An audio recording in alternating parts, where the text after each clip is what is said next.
Shalom, sahabat CS dimanapun Anda berada. Saya sangat senang sekali bisa bersama dengan saudara menyampaikan kebenaran firman Tuhan. Ya, bagi saudara yang baru pertama kali mendengar firman Tuhan melalui channel saya ini, silakan saudara mensubscribe.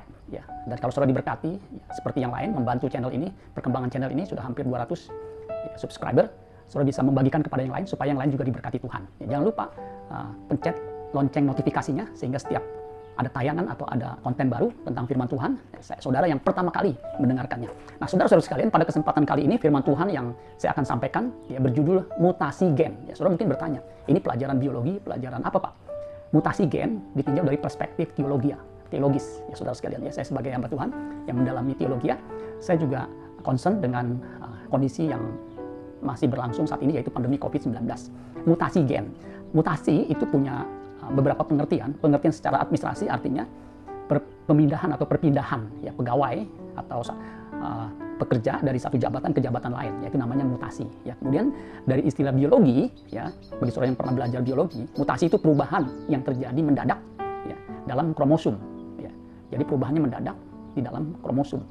Dalam dunia kedokteran, mutasi adalah perubahan bentuk ya, kualitas dan sifat lain. Jadi perubahan bentuk, perubahan kualitas, dan perubahan sifat. Itu dari sisi medis atau kedokteran. Nah, dari sisi zoologi, ya, ilmu tentang hewan, mutasi, ya, terutama mutasi gen, itu perubahan kimiawi, ya, atau perubahan fisis, suatu gen yang menghasilkan perubahan yang nyata dari sifat semula. Jadi berubah sifatnya, begitu. Nah, gen itu secara biologi artinya bagian dari kromosom yang menjadi sifat-sifat keturunan atau faktor keturunan yang membawa sifat. Ya.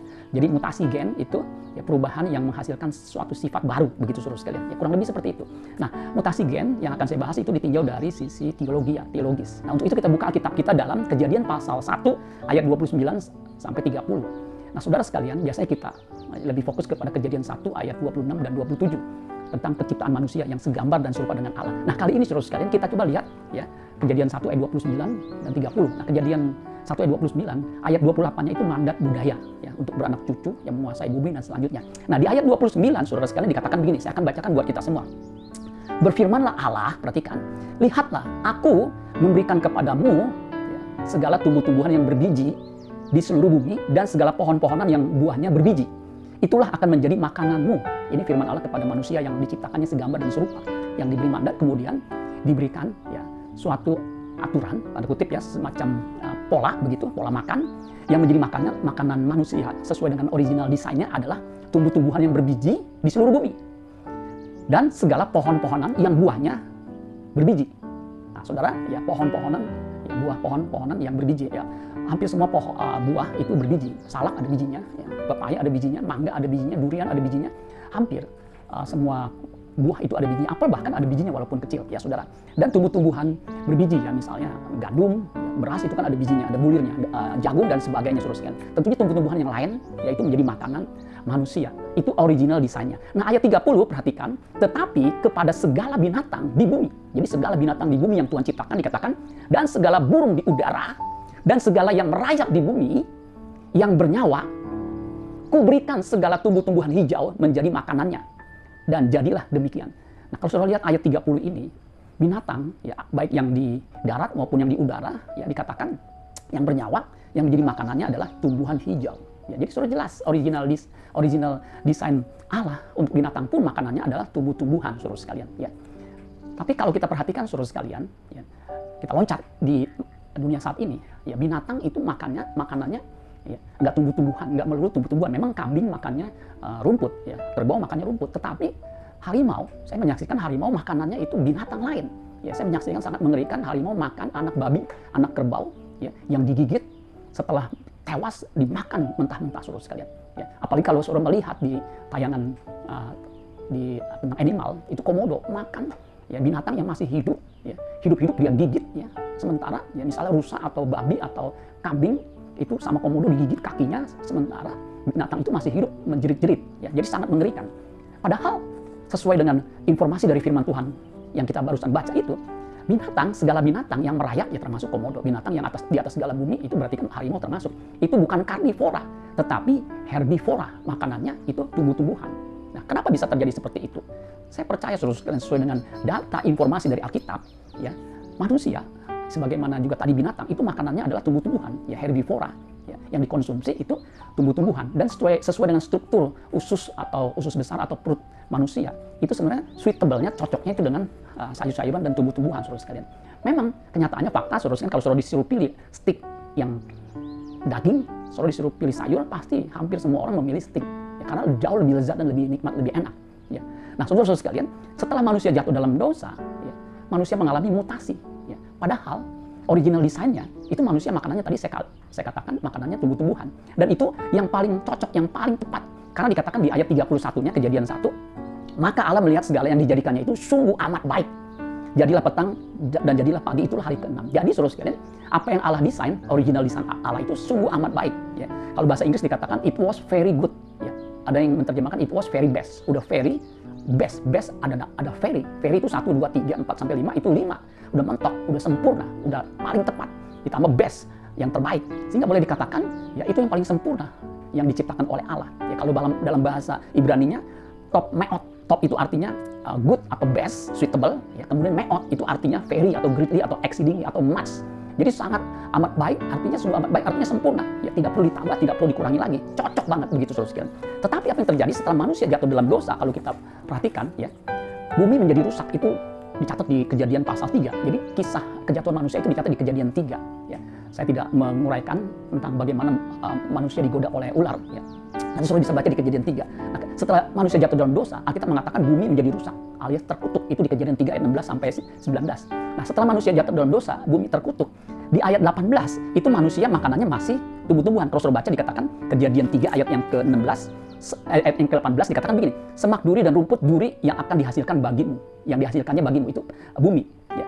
Kemudian dikatakan dan tumbuh-tumbuhan di padang, ya, tumbuh-tumbuhan di padang akan menjadi makananmu. Jadi manusia masih makan tumbuh-tumbuhan. Ya. Tetapi manusia terus menjadi makin lama makin jahat terus sekalian. Sehingga kalau kita baca di Kejadian, manusia sejak saat itu masih terus berkembang. Di Kejadian pasal 6, saudara, kita mengatakan manusia itu makin jahat. Itu dicatat di ayat yang ke-5 sampai 8. Ya. Kalau kita lihat di situ dikatakan ketika dilihat Tuhan, Kejadian 6 ayat 5, bahwa kejahatan manusia besar di bumi. Jadi kejahatannya makin besar.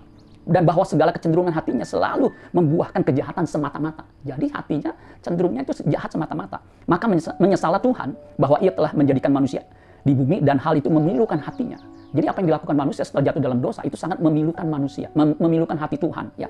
Makanya di ayat 7 di situ dikatakan begini, berfirmanlah Tuhan, aku akan menghapuskan manusia yang telah kuciptakan itu dari muka bumi, baik manusia maupun hewan, dan binatang-binatang melata dan burung-burung di udara. Sebab aku menyesal bahwa aku telah menjadikan mereka. Jadi saudara sekalian, manusia bermutasi ya setelah jatuh dalam dosa, itu makin lama makin buruk. Jadi bukan hanya tubuhnya yang bermutasi, ya selnya makin pendek, kemudian jiwanya juga makin rusak, makin jahat. Ya, sehingga Allah mengambil keputusan untuk memusnahkan. Makanya keputusan itu diulangi lagi di ayat yang ke-13. Ya. Berfirmanlah Allah kepada Nuh, aku telah memutuskan untuk mengakhiri hidup segala makhluk, sebab bumi telah penuh dengan kekerasan oleh mereka. Jadi aku akan memusnahkan mereka bersama-sama dengan bumi. Jadi bumi dimusnahkan dengan air bah, saudara sekalian. Nah, jadi saudara sekalian, keturunan Adam saat itu sudah cukup banyak, saudara sekalian. Itu akan dimusnahkan. Jadi Allah memutuskan karena manusia makin jahat dan makin bejat. Ya. Tubuhnya bukan hanya bisa mati, bisa sakit, ya, bisa mati, saudara. Ya. Tetapi juga rohnya, jiwanya makin lama makin jahat. Ya. Sulit dikendalikan. Makanya saudara sekalian Allah memutuskan untuk melenyapkan manusia dan binatang yang saat itu ada. Nah, saudara sekalian, hanya Nuh yang membangun bahtera, yang taat membangun bahtera bersama dengan anaknya, 3 anaknya, ya, Sem, Ham, dan Yafet, dan juga mantu mereka, sehingga 8 orang. Nuh istrinya, kemudian 3 anaknya dan 3 menantunya, saudara sekalian. Itu diselamatkan di bahtera yang mereka bangun. Nah, saudara sekalian, akhirnya memang ya, hanya mereka yang diselamatkan. Tetapi tubuh manusia yang berdosa, yang 8 orang itu, masih dikuasai dosa yang bisa rusak. Ya. Dan itu ditandai dengan apa? Perubahan metabolisme mereka. Ya. Mutasi gen terjadi, saudara sekalian. Perubahan materi genetik dalam sel mereka terjadi, terus berlangsung. Perubahan materi ini ya, bisa membuat terjadinya perubahan sifat. Yang tadi ya, jahat, ya, terus selnya manusia makin lama makin berubah. Kalau zaman Adam dan seterusnya, generasi sampai generasi ke-10 dan selanjutnya, itu manusia bisa berumur hampir 1000 tahun. Ya, itu salah manusia yang paling tua yang dicatat di Alkitab berusia 969 tahun. Tetapi sejak manusia diputuskan hendak dimusnahkan, Alkitab mencatat di Kejadian 6 ayat 3, itu usianya hanya 120 tahun. Artinya, akibat mutasi gen, manusia makin singkat umurnya. Ya, manusia bisa lebih cepat mati. Begitu. Nah, dalam konteks ini, ya, dosa adalah mutasi yang menyebabkan manusia kehilangan jati diri atau identitas. Dan juga kehilangan apa? Keabadiannya. Ya, immortality. Jadi akibat dosa ya, yang disebut dengan mutasi yang menyebabkan manusia kehilangan jati dirinya, ya, identitas, dan juga apa? Kehilangan apa? Keabadiannya. Kalau di Roma 3 ayat 23, kehilangan kemuliaan Allah. Ya, jadi rusak saudara sekalian. Ya, bukan hanya tubuhnya yang rusak, tetapi jiwanya yang rusak. Yang oleh Yesaya pasal 53 sesat. Ya, kecenderungan hatinya jahat semata-mata. Nah, itulah akibat dosa saudara sekalian. Terjadi mutasi gen. Ya. Jadi bukan hanya tubuhnya, tetapi jiwanya juga rusak. Sifat-sifatnya jadi rusak, makin jahat saudara sekalian. Nah, saudara sekalian, mutasi gen itu ya, sehingga terjadi yang disebut dalam dunia kedokteran patogen. Ya, patogen itu dari bahasa Yunani patogenesia. Itu yang disebut dengan penyebab penderitaan. Ya, jadi manusia secara biologis itu ya, akan sakit, ya, kemudian menua dan meninggal, mati saudara sekalian. Itu karena ada patogen, ya, ada mutasi gen. Patogen juga disebut dengan mikroorganisme parasit. Ya, kita tahu parasit yaitu yang merugikan. Umumnya istilah ini diberikan kepada agen yang mengacaukan fisiologi normal hewan dan tumbuhan multiseluler. Jadi itu disebut dengan patogen saudara sekalian. Dalam dunia kedokteran patogen itu udah kita sering dengar. Ya, ketika ada kanker di dalam tubuh itu patogen saudara sekalian. Ya, sel yang rusak, ya, sel yang berbahaya dalam tubuh yang menginfeksi organisme yang ada pada tubuh kita. Yaitu kalau kita bicara soal biologi. Nah, itulah sebabnya saudara sekalian nggak heran ya, begitu banyak macam penyakit yang disebabkan oleh virus, oleh bakteri. Nah, virus itu saudara sekalian ketika manusia jatuh dalam dosa itu juga mengalami mutasi sehingga manusia bisa kena sakit penyakit. Jadi bukan Tuhan yang menciptakan virus yang menyebabkan kematian, tetapi dosa sebagai sumber yang menyebabkan terjadinya ya mutasi gen. Begitu saudara sekalian. Makanya virus yang ada saat ini, virus corona COVID-19, ya, COVID disease, COVID corona virus disease itu yang 2019 itu terus bermutasi. Ya, saya mencatat, saya memperhatikan ada 11 varian dari virus corona sejak dia ada awal tahun 2020. Itu diberi nama, diurutkan dari alfa, beta, gamma, delta, epsilon, zeta, theta, iota, kappa, dan lambda. Ya, dan kalau boleh dikategorikan virus itu yang terus bermutasi itu dibagi 2 kategori. VOC, variant of concern, ini varian yang berbahaya. Salah satunya yang paling ditakuti adalah delta, saudara sekalian. Delta ini saudara sekalian menginfeksi atau menular di 122 negara, yang paling mematikan. Ya, kalau alfa memang awal itu melanda 172 negara, tetapi tidak sebahaya beta. Ya, walaupun sama-sama bisa menyebabkan kematian, tetapi delta itu penyebab kematiannya cukup tinggi, saudara. Ya, jadi mortality rate-nya tinggi. Nah, ini varian yang disebut variants of concern atau disebut dengan varian super. Karena apa? Cepat menyebar, kemudian kadang-kadang gejalanya bisa langsung parah dan bisa menurunkan efikasi antibodi yang tercipta dalam tubuh. Jadi antibodi yang sudah dalam tubuh itu dirusak oleh virus ini, diturunkan kemampuannya, kapasitasnya. Jadi kalau ada 3 kategori itu, penyebarannya yang cepat, gejalanya makin getting worse, makin buruk, dan juga menurunkan imunitas. Nah, itu varian yang super saudara sekalian. Nah, salah satunya yang paling ditakuti adalah varian delta. Jadi terus akan berkembang. Meskipun manusia melakukan testing, tracing atau tracking dan treatment, varian ini akan terus berkembang. Sampai kapan? Kita nggak tahu, sampai error. Kalau zaman dulu, di abad ketika flu Spanyol, ya flu itu influenza, nah, virus ini juga termasuk virus yang berhubungan dengan ya, influenza. Itu hilang dengan sendirinya. Ya, nggak tahu kenapa virus itu tiba-tiba hilang. Kemudian terjadi sesuatu yang membaik. Saya percaya itu juga turut campur tangan Tuhan, kebaikan Tuhan. Kalau enggak, ya begitu banyak orang yang tewas. Diperkirakan ketika flu Spanyol terjadi di tahun 1918 sampai 1920-an, itu 50 juta sampai 100 juta. Nah, saat ini di Indonesia yang meninggal aja sudah, saya baca itu 75 ribuan, saudara sekalian, cukup banyak. Belum di dunia, saudara sekalian, udah berapa juta. Nah, saudara-saudara sekalian, itu karena terjadinya mutasi gen. Ya. Manusia mengalami mutasi sehingga bisa binasa, sehingga kehilangan keabadian, ya, kehilangan kemuliaan Allah. Ya. Sifatnya juga jahat. Makanya Alkitab mengatakan manusia akhir zaman makin lama makin jahat. Kalau di Wahyu, yang jahat, yang cemar makin cemar. Tetapi puji Tuhan, oleh kedatangan Kristus Yesus, kita diberikan potensi. Untuk apa? Menjadi anak-anak Allah. Ya, Yohanes 1 ayat 12 dikatakan, semua orang, tetapi semua orang yang menerimanya diberinya kuasa untuk menjadi anak Allah. Yaitu mereka yang percaya dalam namanya. Jadi ketika kita percaya pada Yesus, itu seperti kita diinfuskan benih ilahi atau kekuatan ilahi. Sehingga kita bisa ya, berubah ke arah yang baik. Bukannya mutasi gen berubah sifat menjadi jahat, tetapi kita diberikan potensi untuk berubah baik dari kodrat berdosa menjadi kodrat ilahi. Itu karena Kristus. Ya, jadi waktu kita percaya pada Yesus, Alkitab mengatakan kita dimenceraikan oleh Roh Kudus. Efesus 1 ayat 13. Roh Kudus itu memberikan kita potensi. Dia kuasa yang membuat kita bisa menjadi saksi. Kisah Para Rasul 1 ayat 8. Tetapi kamu akan menerima kuasa kalau Roh Kudus turun ke atas kamu. Sehingga kita bisa punya potensi, kekuatan untuk bisa menjadi saksi, menjadi anak Allah yang berkenan kepada Bapa di surga. Sehingga bisa kembali kepada rancangan Allah semula, yaitu segambar serupa dengan Allah. Manusia yang punya kemuliaan Allah, yang pada akhirnya nanti bisa hidup abadi bersama dengan Allah. Nah, kita bersyukur ada anugerah Tuhan di dalam Yesus Kristus yang membuat kita punya potensi, kekuatan untuk bisa menjadi anak Allah, dikembalikan kepada rancangan yang semula. Sehingga ketika kita mati di bumi ini, kita dibangkitkan dengan tubuh kemuliaan. Tubuh kemuliaan tidak ada lagi patogen, tidak ada lagi mutasi gen. Dia abadi untuk selama-lamanya, tidak akan lagi mengalami penuaan. Dia akan terus-menerus muda dan tidak akan ada perubahan. Kenapa? Tidak ada lagi mutasi gen di dalam tubuh kemuliaan. Sehingga saudara sekalian, perjuangan hidup kita di bumi ini adalah bagaimana kita bisa berubah kodrat, mengalami transformasi dari manusia yang berkodrat dosa menjadi manusia yang berkodrat ilahi. Sehingga ketika kita mengalami perubahan manusia yang berkodrat ilahi, kita bukan saja tidak berbuat dosa, tetapi kita tidak bisa berbuat dosa. 1 Yohanes 3 ayat 9 dikatakan, setiap orang yang lahir dari Allah, artinya percaya Yesus sebagai Tuhan dan Juru Selamat, diberikan kuasa untuk menjadi anak Allah, tidak berbuat dosa lagi. Kenapa? Sebab benih ilahi tetap ada di dalam dia. Benih ilahi itu apa? Potensi dalam diri kita untuk bisa mengalami perubahan. Ia tidak dapat berbuat dosa lagi. Dan ia tidak dapat berbuat dosa karena ia lahir dari Allah. Jadi bukan hanya tidak berbuat dosa, tetapi tidak bisa atau tidak dapat berbuat dosa lagi. Nah, kalau kita berusaha seperti ini, saudara sekalian, tentunya ada firman yang akan menguduskan kita. Ya. Segala kedagingan manusia lama kita akan dikikis. Inilah perjuangan kita. Kita harus all out di sini. Karena Roh Kudus ditempatkan dalam diri kita supaya kita mengalami transformasi. Ya. Nah, saudara-saudara sekalian, di dalam Kisah Para Rasul 3 ayat 19 sampai 21 itu jelas adanya pemulihan. Ya. Bukan hanya pemulihan tubuh kita yang bisa binasa menjadi tubuh kemuliaan, tetapi lebih daripada itu adalah pemulihan jiwa, pemulihan roh. Hubungan kita dipulihkan. Ketika hubungan kita dengan Allah dipulihkan, maka jiwa kita dipulihkan, ya, direstorasi. Nanti pada akhirnya ketika kita kembali kepada Tuhan, tubuh kita pun dikembalikan atau dipulihkan dengan tubuh kebangkitan atau tubuh kemuliaan seperti yang dimiliki tubuh kebangkitan Kristus. Ya. Dikatakan Kisah Para Rasul 3 ayat 19 sampai 21, karena itu sadarlah dan bertobatlah supaya dosamu dihapuskan. Jadi saudara sekalian, kita harus bertobat, percaya Yesus, bertobat. Bertobat artinya kembali, ya, menghadap Allah, ya, berbalik kembali saudara sekalian dari jalan yang jahat ke jalan yang benar.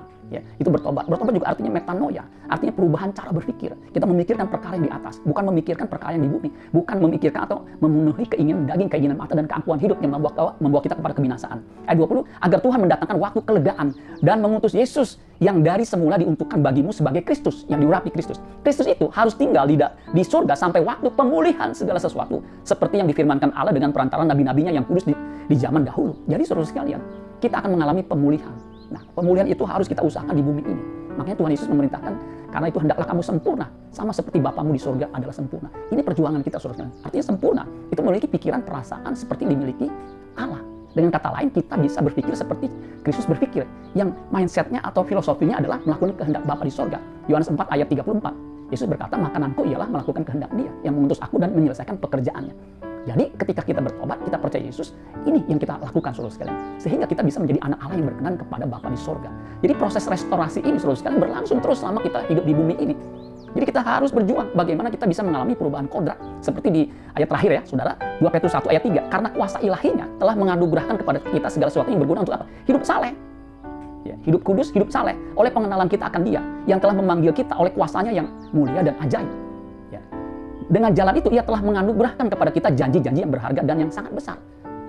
Supaya olehnya kamu mengambil bagian dalam kodrat ilahi. Jadi perubahan dari kodrat berdosa, kita mengambil bagian dalam kodrat ilahi. Ini yang di dalam dunia teologi disebut dengan teosis. Proses perubahan menjadi makhluk yang berkenan kepada Allah karena memiliki kodrat ilahi. Kodrat seperti dimiliki oleh Bapa di sorga, yaitu segambar serupa. Apa yang dipikirkan, apa yang diinginkan sesuai dengan kehendaknya. Itu yang Yesus contohkan, lakukan. Makanya Dia bisa menjadi pokok keselamatan bagi orang apa? Yang mengasihi Dia. Kalau kita mengasihi Allah, kita akan mengikuti jejak Tuhan Yesus. Ya, supaya olehnya kamu mengambil bagian dalam kodrat ilahi dan luput dari hawa nafsu duniawi yang membinasakan dunia. Nah, saudara-saudara sekalian, demikianlah saudara-saudara sekalian, kita ya, jangan sampai kita ya hanyut dalam mutasi gen yang membinasakan. Kita harus mengalami proses restorasi atau teosis sehingga boleh menjadi manusia yang berkenan kepada Bapa di surga. Inilah perjuangan kita, saudara sekalian. Dan saya percaya ya firman Tuhan itu mengatakan bahwa kita percaya kepada Kristus, kepada Yesus, Efesus 1 ayat 13. Roh Kudus dimeteraikan dalam diri kita, ditempatkan dalam diri kita, sehingga kita tidak menurut keinginan daging, melainkan keinginan roh. Hidup kita dipimpin oleh roh, sehingga pada akhirnya hidup kita hanya untuk memuliakan Bapa di surga. Sehingga kita dikembalikan, kemuliaan yang hilang itu dikembalikan, dan kita diterima di kemah abadinya, dan boleh hidup untuk selama-lamanya, bagi hormat kemuliaan nama Bapa di surga. Tuhan Yesus memberkati. Sola Gratia.